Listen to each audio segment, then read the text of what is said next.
Wow, are we seeing what I think we're seeing? Austria-Hungary just did one of those gender changes. They want to be called Greater Hungary now. Awesome, take it from me, I totally understand. So this is going to be a little bit different from the last video. We had the Allies versus the Entente. Now we have the Axis versus the Central Powers, and yeah, I know that, there are some nations that were part of both teams, except for the main two, which is the Ottomans and the Austrians. And we're going to see a war pop up between these two within about a year. Now I think this war can be broken down into two major conflicts. It's going to be the Italians versus the Ottomans, and then obviously the big one, Austria-Hungary versus Germany. Those are going to be the fronts to watch for. Of course, just like last time, if we see some sort of stalemate, I fully expect some sort of outside force to get involved, but I'm not sure, because there isn't much water dividing these guys. I'm actually pretty surprised to see that Germany has 66 factories, and the Austro-Hungarians have 84. That'll make an impact. The Ottomans and Bulgarians should have no problem at all just bullying Romania into submission, and from there they can bring their divisions up to kind of the two big fronts, and that's going to be helpful. And I gotta imagine the Central Powers have got to have a nice little grudge towards the Italians. Yeah, you guys did them pretty dirty. I think they're going to remember that. I've been thinking, since there's a Habsburg back in power within Austria-Hungary, he seems like one of those guys that would say, if she breathes, then she's a thought. Unless, of course, you're talking about one of his cousins or aunts, maybe his sister, maybe his mom. Now, those ladies are queens. Literally, he might just marry them and they will become a queen one day. Well, it looks like neither team will be getting Franco's help. I was going to say that would be kind of interesting, but okay, fuck it, I guess not. Here we go. Both sides have actually had 2 years to build up. Let's check on some of the stats, because there's definitely something I'm worried about. In terms of the weakest links, it seems like the Ottomans might be even weaker than Benito. I'm not entirely sure. Maybe they'll change some things around, but it's definitely something we got to watch for. They just have like no industry. And in terms of the big daddies, it seems like Germany also has an upper hand. I mean, at least the Austro-Hungarians have more divisions, but not by much. This is gonna be pretty stressful for the Central Powers. Again, they've just got to kill off Romania as soon as possible, because this Habsburg needs some backup. It's definitely gonna be a bloodbath, that is for sure. I don't even know if there's gonna be a World War II after this, because I could see them both just draining each other out. Like always, there has to be another nation just sending volunteers. This time it's the Soviets. Yeah, if the Central Powers lose, that's gonna be a pretty bad look. And right now, it is definitely not seeming that great. They gotta kill off Romania, because Germany's just pounding them up here. Ouch, okay, that's a pretty big slap in the face. That was a 4-month war. Now I don't want to put all the blame on the Ottomans, but that's what I'm gonna kind of do. I mean, they needed to get to the major front a lot faster. Otto wasn't gonna be able to survive up here for that long. Okay, let's go ahead and try that again about a year later. So now Austria-Hungary has had 3 years to build up. Hopefully they do a little bit better. Only 2 big changes have occurred. France has gone communist, so if both these nations join the Comintern, that's gonna be scary. And Greece was just taken out about 6 months ago. So there's gonna be a whole new front here that Bulgaria and the Ottomans have to worry about. Stats-wise, things are still kind of the same. The Habsburg lost his factory advantage, but he has a lot more divisions this time. Germany's now declaring the war, and it's actually for Czechoslovakian territory. I'm just hoping the Central Powers last longer than 4 months. Well, here's some good news. Bulgaria is, first of all, just loaded with divisions, but no one is protecting Italian Greece. Or at least just barely. Oh man, now 2 communist countries are helping out, France and the Soviets.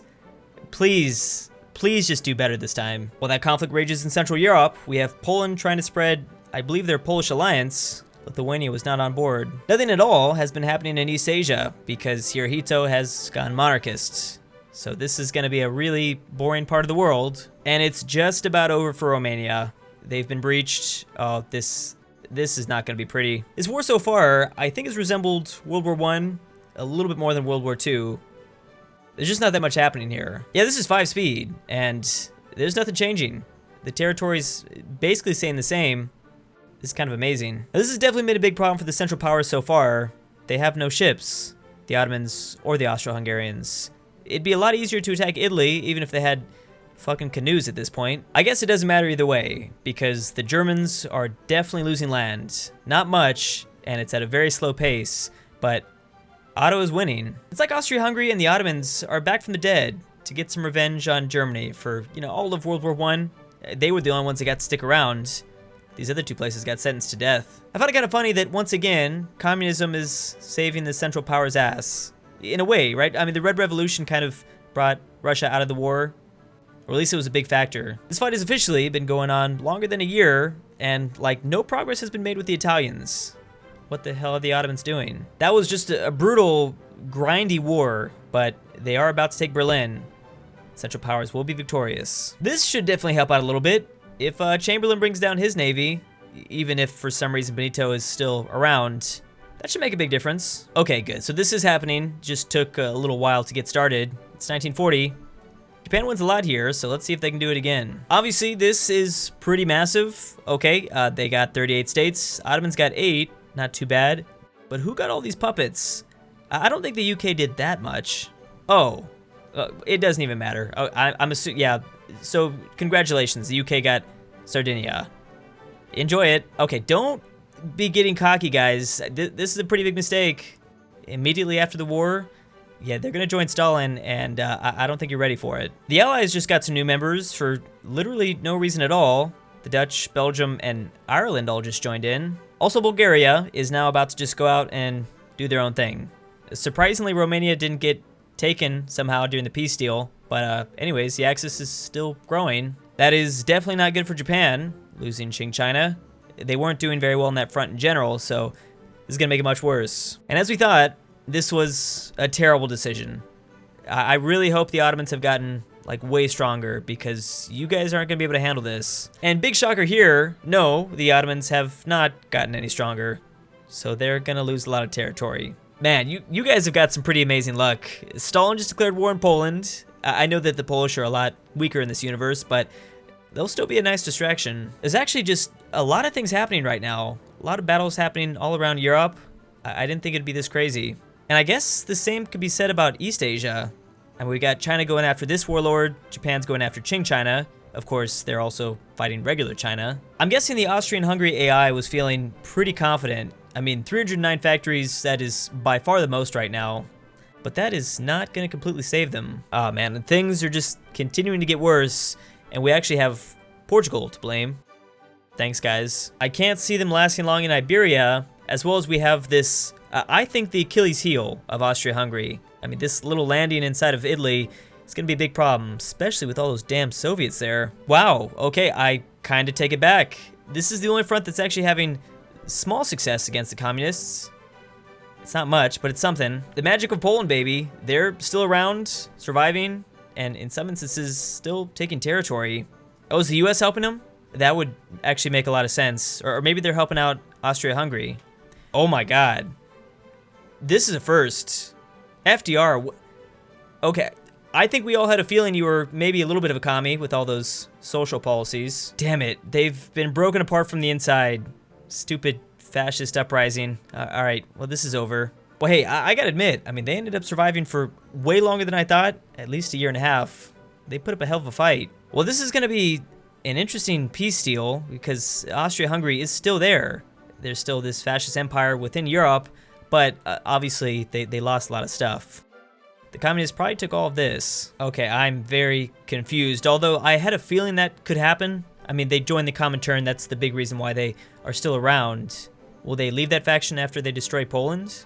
Okay, so yes they did, but at what cost? The Soviets just got super strong, the Ottomans are dead, and most of Europe is under communism. This is also happening. I would have loved if Austria-Hungary joined the Axis. Everything would come full circle, but anyways, Finland's dead. Wow, are we seeing what I think we're seeing? Austria-Hungary just did one of those gender changes. They want to be called Greater Hungary now. Awesome, take it from me. I totally understand. Well, anyways, this universe is pretty much done. Communism has taken over for the most part. Let's check one more fight though, just to confirm if the Central Powers or the Axis are better. Here we are, back in 1936. We probably should have started this video off with this war, like just starting the war immediately, but either way, I did make sure I tried to give some manpower to the Ottomans and the Austrians. Sometimes there's like a weird manpower thing with formidable nations, but it's pretty fair now, so let's see what happens. Germany obviously doesn't start off that powerful, but they are fighting two nations that were literally created a week ago, so I don't know what's gonna happen. Actually, it looks like it might just be one-on-one. No one else wants to get involved? I'll allow it. Wait, no, I take that back. Just Italy isn't gonna get involved, which is fine, because I guess Germany and Romania can handle this all by themselves. Damn, yeah, this would have been nice if this was the Road 56 that I was using. Ethiopia starts really powerful there. But yeah, this doesn't mean much. 3 months was as long as they lasted this time. Depressing. Alright, well, I guess the Axis have proved they are the superior faction. I mean, kind of. At the same time, you go past 3 years, you can go 4 years, 5 years, 6 years, I'm pretty sure the Central Powers would win every single time. It's understandable. I mean, you start off with just Hungary becoming like, you know, Austria-Hungary, one of the most powerful countries in all of Europe. It takes some adjusting. Thanks for watching, and I'll see you next time. A big thanks to Furry Cruz, Daddy Seabeans, Sister Fister, Yeet God, McNeckass, Jens Love Disc, King Solomon, Kiwi Supreme, Branko is Thick, Maxi G, Swiss Argo, Sean Spillman, Jake Paul's My Daddy, Bruce Vacation, Elijah Senpai, Kirby, and Alfie C.